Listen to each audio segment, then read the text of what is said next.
A lot of the time I'm asked, what will my knotted locks look like? What would rest look like? What would rest in your scalp feel like? That's more of the question you should ask yourself.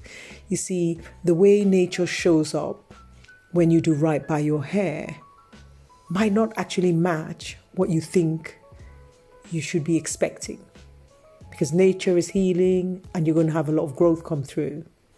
So the question is, will you be able to manage the amount of growth that comes through, the recovery that comes through? What will your attitude be to your own natural texture hair coming through without you pulling and tugging it and putting it away via yourself or via the hands of a loctician? What would the natural state of your hair with small size locks, Sisterlocks, Microlocs, braid locks, even with tiny little extensions, what would your actual texture hair that's close to your scalp look like with the locks? You see, knotted locks just shows you the texture of your hair. There is a crinkly look because of the knots, but it shows up different for each head. Some knots are smooth, some knots aren't. But at the end of the day, you're getting 100% scalp rest, freedom of choice. So the question you should ask yourself is, what would I feel like knowing I can choose when I want my hair re-locked?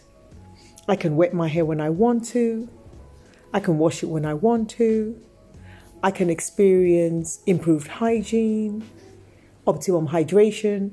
What will that feel like? And then however my hair looks as a result of how it feels, I'm ready to embrace, because that's my story of healing and accepting the texture hair I have.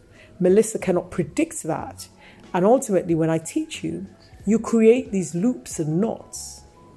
And so how your hands improve and get better, your knots get better, which is relative to you and your locks texture and the way you hold your hair and create your knots.